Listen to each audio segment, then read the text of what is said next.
দর্শক, সচিবালয়ে আছেন সহকর্মী শামীম চৌধুরী, সরাসরি যুক্ত হচ্ছেন তিনি আমাদের সাথে।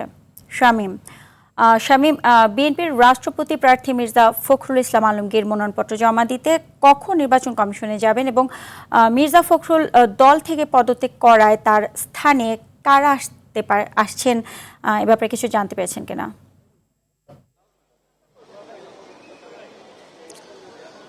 সুজানা, আলাপ আলোচনা, চর্চা, জল্পনা সবকিছুর অবসান ঘটিয়ে ঠিক ৩০ মিনিট আগে বিএনপি সিনিয়র যুগ্ম মহাসচিব রুহুল কবির রিজভী এই সচিবালয়েই কিছুক্ষণ আগে ব্রিফ করেছেন সাংবাদিকদের এবং সেখানে তিনি স্পষ্টতই জানিয়ে দিয়েছেন বিএনপির পক্ষ থেকে বাংলাদেশের ২৩তম রাষ্ট্রপতি হিসেবে মনোনয়ন দেওয়া হয়েছে বিএনপির মহাসচিব মির্জা ফখরুল ইসলাম আলমগীরকে। আর এ কারণেই তিনি দলের মহাসচিব এবং স্থায়ী কমিটির সদস্য পদ থেকে তিনি ইস্তফা দিয়েছেন।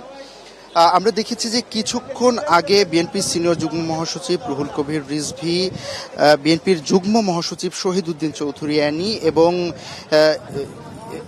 সালেহ প্রিন্স সাংগঠনিক সম্পাদক বিএনপির, এরা তিন সদস্য বিশিষ্ট এই কমিটি কিছুক্ষণ আগে এই সচিবালয় থেকে ইসির উদ্দেশ্যে অর্থাৎ নির্বাচন কমিশনের কার্যালয়ের উদ্দেশ্যে আগারগাঁয়ে রওনা দিয়েছেন এবং তারা সেখানে নির্বাচন কর্মকর্তার কাছে বিএনপি মনোনীত রাষ্ট্রপতি প্রার্থী মির্জা ফখরুল ইসলাম আলমগীরের মনোনয়নপত্র জমা দিয়ে দেবেন। আপনি জানেন যে বর্তমান অস্থায়ী রাষ্ট্রপতি বা ভারপ্রাপ্ত রাষ্ট্রপতি মেজর হাফিজউদ্দিন আহমেদ বীর বিক্রম রাষ্ট্রপতি নির্বাচনের জন্য আগামী ২০ তারিখ দুপুরে সংসদ সচিবালয়ে সভা ডেকেছেন এবং সেই সভায় ভোটাভুটির মাধ্যমে নির্বাচিত হতে হবে কে হচ্ছেন আগামীতে দেশের ২৩তম রাষ্ট্রপতি।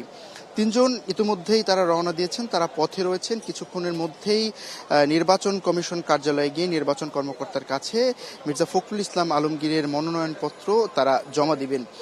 এর পাশাপাশি আজকে যে বৈঠকটি এখানে হয়েছে সুজানা, সেই বৈঠকে ইতিমধ্যেই আমরা জানি যে ১৮০ দিন প্রায় শেষের পর, অর্থাৎ বিএনপি সরকার গঠনের ৬ মাস প্রায় শেষের দিকে, এই ৬ মাসের পরে দলের মধ্যে কোনো মন্ত্রিসভায় বা সরকারের কোনো নেতৃত্বস্থানীয় জায়গায় কোনো রদবদল হবে কিনা সেই বিষয়ে আজকের এই বৈঠকে আলোচনা হওয়ার কথা ছিল, কিন্তু এই বৈঠকে সেটা আলোচনা হয়েছে কিনা সেই বিষয়টি আমাদের কাছে এখনো স্পষ্ট করা হয়নি। পাশাপাশি বিএনপি মহাসচিব মির্জা ফখরুল ইসলাম আলমগীর দলের মহাসচিব এবং দলের স্থায়ী কমিটির পদ থেকে তিনি পদত্যাগ করেছেন। পরবর্তীতে দলের মহাসচিব কে হচ্ছেন এবং কে পরবর্তীতে দলের মহাসচিব সহ বলের অন্যান্য নেতৃত্ব স্থানীয় জায়গায় কারা আসছেন এই বিষয়েও এই বৈঠকে আলোচনা হওয়ার কথা ছিল।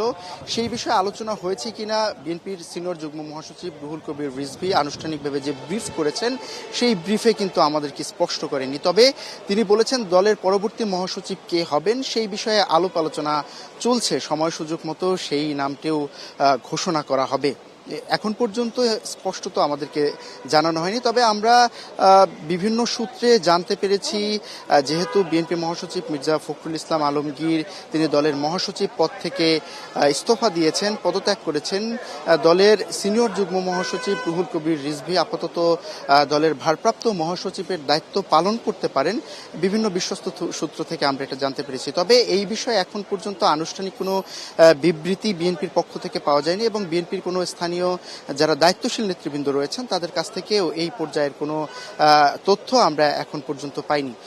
তো বিএনপির সিনিয়র যুগ্ম মহাসচিব রুহুল কবির রিজভী, যুগ্ম মহাসচিব শহীদ উদ্দিন চৌধুরী অ্যানি এবং ইমরান সালেহ প্রিন্স বিএনপি সাংগঠনিক সম্পাদক, তারা তিন সদস্যের কমিটির ইতিমধ্যে আগারগাঁয়ের পথে রয়েছেন। কিছুক্ষণের মধ্যে তারা আগারগাঁয়ে পৌঁছবেন এবং তারা বিএনপি মহাসচিব মির্জা ফখরুল ইসলাম আলমগীর যে বিএনপি থেকে রাষ্ট্রপতির মনোনয়ন পেয়েছে সেই মনোনয়নপত্র আনুষ্ঠানিকভাবে ইসিতে জমা দিবেন।